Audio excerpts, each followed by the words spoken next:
Hello everyone, সবাইকে জানাই শুভ পঞ্চমী। তো আজকের পঞ্চমী শেষ হলেই কালকে ষষ্ঠী, আর আমরা রাত করে করে ঠাকুর দেখতে বেরোচ্ছি। তো তোমরা আগের ব্লগগুলো নিশ্চয়ই দেখে ফেলেছো। যেটা নিয়ে সবচেয়ে বেশি উত্তেজনা সেটা হলো গড়িয়াহাট। আমি অনেকক্ষণ ভেবে দেখলাম গড়িয়াহাটে সেই তথাকথিত সেরকম বড় কোনো ব্র্যান্ড এরকম কিছু নেই, যদিও এবার সুশান্ত শিবানী পাল এসেছেন বালিগঞ্জ কালচারালে, কিন্তু তাও বলবো মানে সেই অর্থে সেই বড় সড়ো পুজো এরকম কিছু নেই, দমদম পার্ক বা কেন্দুয়ার মতন এরকম কিছু নেই। কিন্তু গড়িয়াহাটটা নিজেই একটা ইমোশান। আর সবচেয়ে বড় কথা, বালিগঞ্জ স্টেশনের একেবারে কাছে, এবং এখান থেকে প্রচুর ঠাকুর দেখা যায়, মানে 10-12টা তো মানে কাউন্টলেস ঠাকুর দেখা যায়। তো সেই জন্য গড়িয়াহাটটা সবার পছন্দ। আর আমার তো মনে হয় গড়িয়াহাটে যদি মন খারাপ হয়ে যায়, গড়িয়াহাট মোড়ে এলেই মন ঠিক হয়ে যায়, মানে একটা ভাইবস আছে একটা ব্যাপারটার মধ্যে। তো যাই হোক, এত এক্সপ্লানেশন কারণ আমি গড়িয়াহাট ভীষণ ঘুরতে ভালোবাসি, বিশেষ করে মার্কেট করার সময়। আর এবার তো ঠাকুর দেখা, তো পঞ্চমীতে ঠাকুর দেখতে বেরিয়ে পড়েছি আমরা গড়িয়াহাটে। Hello everyone, welcome to bong passionate traveller. Gariahat Pujo পরিক্রমার প্রথম পর্বে আমরা চলে এসেছি। আর আজকে আমরা দেখব যে মণ্ডপটি, সেটি হলো বালিগঞ্জ কালচারাল অ্যাসোসিয়েশন। যে কোনো মণ্ডপের সঙ্গে যখন সুশান্ত পাল নামটি জড়িত থাকে, তখন আমাদের দর্শকদের সেই আবেগ এবং উৎসাহটা অনেক বেশি বেড়ে যায়। এক্ষেত্রেও ঠিক তাই। এর আগে আমরা কেন্দুয়া এবং ভারত চক্রের ঠাকুর দেখেছি এবং মুগ্ধ হয়েছি। 2025-এর দুর্গোৎসবে সুশান্ত শিবানী পালের আরেকটি সৃষ্টি, সেটাই দেখবার জন্য এখানে আমরা চলে এসেছি। বাঙালির সবথেকে বড় উৎসব দুর্গাপুজো। একদিকে যেমন সৃজনশীলতা ও নান্দনিকতার চূড়ান্ত নিদর্শন, তেমনি বাঙালির চিরন্তন আবেগ ও স্মৃতিমেদুরতার মিলনক্ষেত্র এক অনন্য আয়োজন। সেই 1956 সাল থেকে বালিগঞ্জ কালচারাল অ্যাসোসিয়েশন দুর্গাপূজা সনাতন ঐতিহ্য এবং সাংস্কৃতিক মূল্যবোধের ধারক।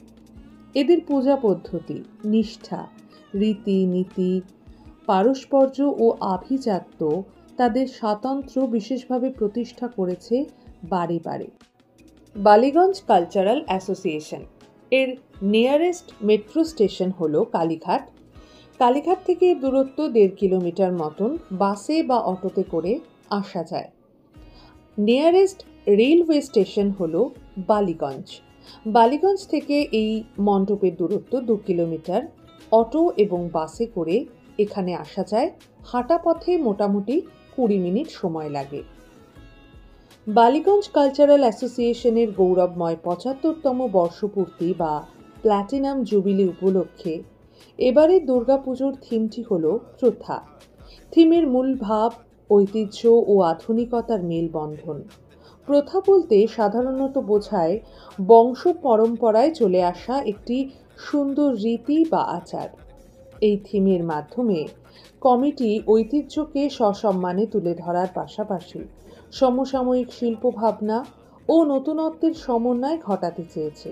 অর্থাৎ এই থিমে রয়েছে ঐতিহ্যের উদযাপন, প্রজন্মের পর প্রজন্ম ধরে চলে আসা প্রাচীন রীতিনীতি, সাংস্কৃতিক উত্তরাধিকার এবং সনাতন পূজা পদ্ধতিকে বিশেষভাবে সম্মান জানানো। নতুনত্বের সংযোজন, প্রথার ভিত্তিকে অক্ষুণ্ণ রেখে নতুন ধারণা এবং উদ্ভাবনী শিল্পশৈলীকে যুক্ত করা।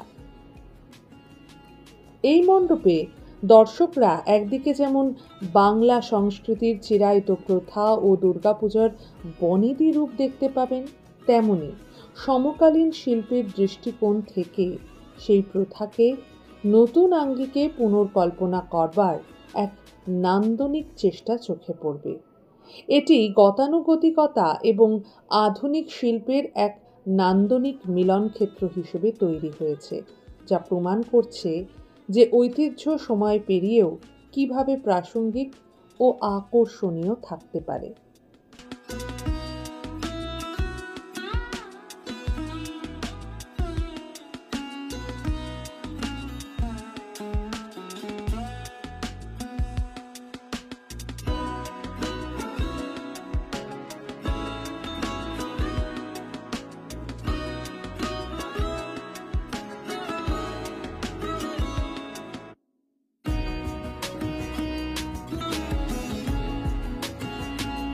দুর্দান্ত একটা শিল্প দেখলাম।